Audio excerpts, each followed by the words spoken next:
Hello everyone, welcome to ज़ैनिथ गुरु। आज हम पढ़ेंगे ethnic composition of Belgium and Sri Lanka के बारे में, जो कि हमारा चैप्टर 1 पावर शेयरिंग का क्लास 10th का चैप्टर है ये। तो इसमें हम थोड़ा पार्ट कवर करेंगे एथनिक कंपोजिशन की, एथनिक कंपोजिशन कैसा था श्रीलंका और बेल्जियम का। अब एथनिक क्या होता है? एथनिक क्या होता है? तो हम किसी से शेयर्ड कल्चर करते हैं, कुछ शेयर्ड होता है कल्चर। जैसे कि हम कहीं जाते हैं, अगर हमें हमारे जैसे इंडिया की बात करते हैं, इंडिया में अगर हमें कोई बाहर जाके हमें इंडिया नहीं मिलता है तो हमारे अंदर एक थोड़े से कनेक्शन हमें फील होता है कि वो हम एक शेयर्ड कल्चर है, हम इंडिया नहीं है तो हमें उस चीज़ के लिए जो एक कनेक्शन फील होता है वही क्या होता है, हमारा एक एथनिक होता है। जैसे कि हम एथनिक कंपोजिशन की बात करेंगे बेल्जियम की पहले। तो बेल्जियम में देखिए कि बेल्जियम में क्या थे, 50 वहाँ पे 10 स्पीकिंग और फ्रेंच स्पीकिंग लोग थे जो कि माइनॉरिटी और मेजोरिटी में थे। 1% हमारे पास जनरल में थे। तो हम देखेंगे 59% जो लोग थे वो कहाँ रहते थे, फ्लैमिश रीजन में रहते थे।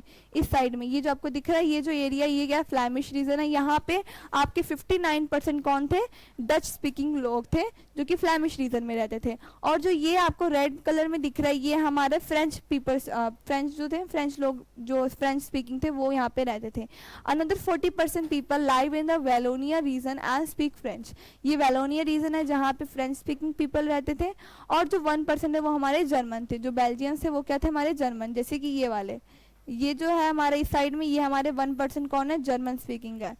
फिर देखते कि जो कैपिटल ब्रसेल्स है, ये वाले जो कैपिटल दिख रहा है आपको, यहाँ पे क्या है, 20% फ्रेंच है और 80% फ्रेंच है और 20% डच है। अब यहाँ पे आपको ये चीज़ दिख रही है कि जो ये पूरी कंट्री, इस बेल्जियम, जो बेल्जियम है, इस कंट्री के अंदर आपकी मेजोरिटी में कौन है, डच है, और जो माइनॉरिटी में कौन है, फ्रेंच है। लेकिन यहाँ पे ये है कि अगर हम कैपिटल की बात करें तो वहाँ पे फ्रेंच जो है, वो जो फ्रेंच स्पीकिंग है वो मेजोरिटी में है और जो डच स्पीकिंग है वो माइनॉरिटी में। तो यानी कंट्री के अंदर मेजोरिटी में कौन है, बेल्जियम है, सॉरी डच स्पीकिंग है, एंड दो माइनॉरिटी में कौन हमारा, फ्रेंच है। लेकिन अगर हम कैपिटल की बात करें, यानी ब्रसल की बात करें, जो बेल्जियम की कैपिटल है, इसके अंदर क्या, फ्रेंच जो स्पीकिंग है वो 80% है और जो 20% वो डच स्पीकिंग, यानी मेजोरिटी में कौन हुआ, हमारे फ्रेंच स्पीकिंग है, और जो डच स्पीकिंग है वो कितने, 20%। तो यहीं से हमने ये कवर अप किया कि जो in the capital city Brussels 80% people speak French while 20% are Dutch speaking. अब इसी की वजह से क्या, इनके बीच में टेंशन्स वगैरह आ गई थी।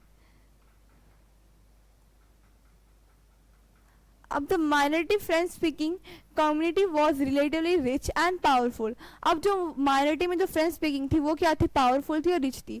क्यों थी? क्योंकि जो उस टाइम पे क्या था, जो डच स्पीकिंग थे उनको इतना राइट्स, मतलब जो उनको इकोनॉमिक डेवलपमेंट नहीं, उनको अपॉर्चुनिटी नहीं मिल पाई थी।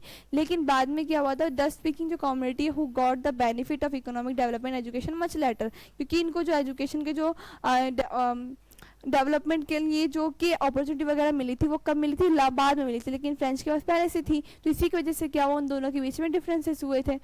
अब जो दिस लेड टू टेंशन, अब इसी से क्या हुआ, एक टेंशन हुआ कि डच स्पीकिंग पीपल और फ्रेंच स्पीकिंग कम्युनिटी जो थे 1950s और 60s के अंदर उनके बीच में टेंशन आ गई थी। The tension between the two communities was more acute in Brussels. अब टेंशन जो पूरी कंट्री में नहीं थी, ज़्यादा किस में थी, ब्रसल्स में थी। क्यों थी? क्योंकि वहाँ पे डच स्पीकिंग क्या थे, माइनॉरिटी में थे, और जो फ्रेंच थे वो मेजोरिटी में थे। अब ब्रसल्स प्रेजेंटेड ए स्पेशल प्रॉब्लम, जो ब्रसल्स है उसने स्पेशल प्रॉब्लम की, Dutch speaking people constituted A majority in the country but A minority in the capital, जो कि अभी हमने देखा। ठीक है, मैंने आपको पिछले में अपने यही बताया कि जो 59% है वो कितने थे, वो जो थे वो डच स्पीकिंग थे यानी मेजोरिटी में थे, और जो बाकी के थे वो 40% वो क्या थे, हमारे फ्रेंच स्पीकिंग थे। अब उनमें क्या था, अब वो फ्रेंच स्पीकिंग थे। अब उसके अंदर जो 1% है वो थे हमारे जर्मन स्पीकिंग। लेकिन जो जर्मन वालों की इतनी बात नहीं जितना फ्रेंच और इसकी डच स्पीकिंग की थी। अब फ्रेंच और डच स्पीकिंग जो लोग थे उनके बीच में बहुत कॉन्फ्लिक्ट हो गई थी। क्यों हो गई थी? जो फ्रेंच थे वो उस टाइम पे क्या थे, रिच थे और पावरफुल थे, और साथ में जो कैपिटल थी, कैपिटल में वो क्या थे, मेजोरिटी में थे। जो ब्रसल थे उसमें मेजोरिटी में थे, और जो डच स्पीकिंग थे वो माइनॉरिटी में थे। इसी वजह से उनके बीच में कॉन्फ्लिक्ट वगैरह आ गई थी। लेकिन इसको हमने आगे जाके सॉल्व किया था। अकोमोडेशन ऑफ द बेल्जियम में हम आगे टॉपिक में पढ़ेंगे किस तरीके से जो बेल्जियम उसकी जो पॉलिसी वगैरह थी, जो कॉन्स्टिट्यूशन में जो ऐसा मॉडल लेके आए जिसकी वजह से क्या भाई ये सारी चीज़ें रिजॉल्व होने लगी थी। अब देखो यहाँ पे डाइवर्सिटी आपको दिख रही है, राइट, फ्रेंच स्पीकिंग थी, लिंग्विस्टिक डाइवर्सिटी दिख रही है। क्या डाइवर्सिटी, क्या हम देखें डाइवर्सिटी जो है वो या तो कंट्री को डिवाइड कर सकती है या अकोमोडेट कर सकती है। अब डाइवर्सिटी कैसे अकोमोडेट कर सकती है, कैसे डिवाइड कर सकती है? अब डिवाइड की बात करें तो क्या होता है, अगर हम एक कम्युनिटी की बात करें तो वो क्या करती है, अगर वो दूसरे कम्युनिटी को सप्रेस कर दे, उसके जो इंटरेस्ट को सप्रेस कर दे, तो इससे क्या होगा, वो डिवीजन की जो सिचुएशन है वो होने लग जाती है, कॉन्फ्लिक्ट वगैरह होने लगते हैं। और दूसरा देखें, अगर जो गवर्नमेंट है उसके अंदर कुछ पॉलिसी वगैरह लेके उन दोनों को साथ लेके चलने की कोशिश करे, तो वहाँ पे क्या होगा, वो चीज़ क्या होगी, अकोमोडेशन हो जाएगा, यानी अकोमोडेट बन के साथ में रहने लगेंगे, यूनिटी इन डाइवर्सिटी दिखेगी हमें। और जो हमें डिवीजन की बात कर रही हूँ मैं अभी, वो आपको पता चलेगा श्रीलंका के अंदर किस तरीके से जो श्रीलंका की जो सिचुएशन थी वो कैसे वॉर्स होती गई और किस तरीके से उनके बीच में टेंशन बढ़ती गई।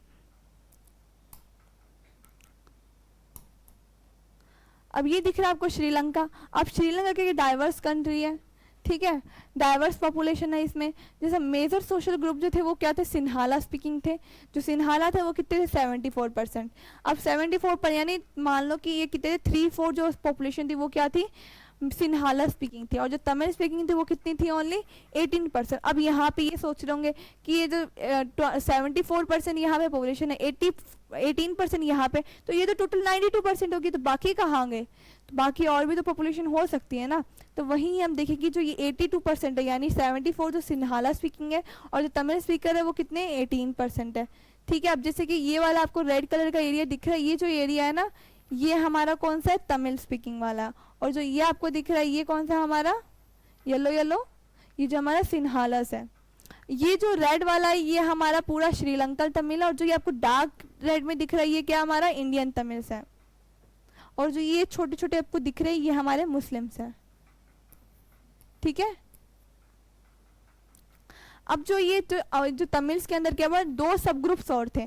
अब ऐसा नहीं कि तमिल लैंग्वेज में सिर्फ तमिल थे, अब वहाँ पे 2 थे, एक तो नेटिव तमिल थे और दूसरे हमारे कौन थे, जो कि इंडियन तमिल थे। अब वो इंडियन तमिल कहाँ से आ गए, जैसे कि कॉलोनियल पीरियड में जो था हमारे जो ब्रिटिशर्स थे वो क्या करते थे, जो लेबर वगैरह थे उनको प्लांटेशन के लिए भेजते थे। अब वो यहाँ पे प्लांटेशन के लिए वर्कर को कहाँ भेजा, श्रीलंका में भेजा। अब जो वहाँ पे वो लोग प्लांटेशन वगैरह वर्क कर रहे थे तो फिर क्या हुआ, वो वहीं पर ही रहने लगे और फिर वहाँ पे वो दोबारा इंडिया कभी आए ही नहीं, तो इसी वजह से वो वहीं रहने लगे, उनकी जनरेशन वगैरह वहीं पर ही होने लगी। तो इसकी वजह से क्या हो गया, वो क्या बन गए, इंडियन तमिल्स बन गए। और नेटिव तमिल जो वो पहले से वहीं रह रहे थे। तो अब देखेंगे कि अमंग द 2 सब ग्रुप्स में कौन थे, तमिल नेटिव्स थे, जो कि किसे कहते हैं हम, श्रीलंकन तमिल बोलते हैं, जो कि कितने 13% थे वो। अब जो रेस्ट था वो कितने थे, 4 फादर जो केम फ्रॉम द इंडिया, वो क्या था, प्लांटेशन वर्कर से, जो कि कितने थे, इंडियन तमिल से। ठीक है, उसको हम क्या बोलेंगे, इंडियन तमिल्स। अब जो श्रीलंकन तमिल से वो considered in the north and the east of the country. North east यानी ये जो आपको दिख रहा है ये नॉर्थ है और ये जो इधर वाला ये हमारा ईस्ट आ गया। तो most of the Sinhala speaking people are Buddhist. अब वहाँ के जो सिन्हाला स्पीकिंग थे वो क्या थे, ज़्यादातर बुद्धिस्ट है, यानी कौन सा धर्म था उनके पास, बुद्धिज्म धर्म था। लेकिन अब while most of the Tamils are Hindus और मुस्लिम। अब जो बाकी जो तमिल्स थे वो क्या थे, हिंदू और मुस्लिम थे। और जो हमने बात की 92% इधर है, तो 7% इधर, वो 8% कहाँ गए, तो उनमें से 7% कौन थे, क्रिश्चियन थे, जो कि तमिल और सिन्हाला दोनों बोलते थे। अब ये हमें अच्छे से नहीं पता कि कितने तमिल बोलते थे और कितने सिन्हाला बोलते क्रिश्चियन के अंदर। अब जो 7% थे वो क्या था, क्रिश्चियन। अब बात रही 1% कि हमने यहाँ पे 92 देख लिया, यहाँ 7 देख लिया, तो इधर 99 हुआ। अब 1% कहाँ गया, वो 1% अदर है, जो कि जैसे ट्राइबल लैंग्वेज भी तो हो सकती है ना, कुछ और ग्रुप के लैंग्वेज भी जो हमें रिकॉग्नाइज ना हो, तो 1% किस में आ गए, वो अदर लैंग्वेज में आ गए।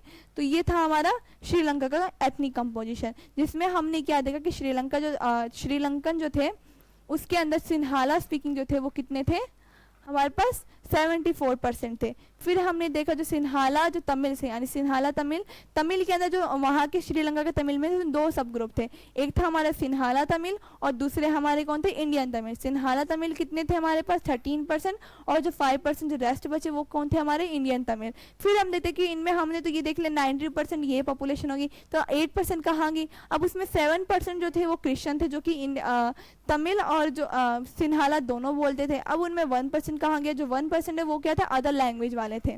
तो ये था हमारा ये सिन्हाला, ये पूरी एथनिक कंपोजिशन थी हमारी श्रीलंका की। तो ये हमारा आज का टॉपिक था जो हमने कवर अप किया है श्रीलंका और उसके बेल्जियम के बारे में, जिसमें हमने एथनिक कंपोजिशन वगैरह सब जान लिया। अब आगे हम नेक्स्ट क्लास में पढ़ेंगे कि जो इनके वजह से जो मेजोरिटेनिज्म जो था श्रीलंका में उसके बारे में, और अकोमोडेशन ऑफ बेल्जियम के बारे में कि किस तरीके से डाइवर्सिटी जो थी उनमें कॉन्फ्लिक्ट हुआ था, किस तरीके से बेल्जियम में जो थे वो लोग रिजॉल्व करके एक साथ पीसफुली कर लिए थे, वहाँ पे कॉन्फ्लिक्ट इतने नहीं हुए, ऐसा क्या कॉन्स्टिट्यूशन में मॉडल डाला था, वो सब हम क्या करेंगे अगले नेक्स्ट जो लेक्चर है उसमें हम कवर अप करेंगे। Thank you for watching.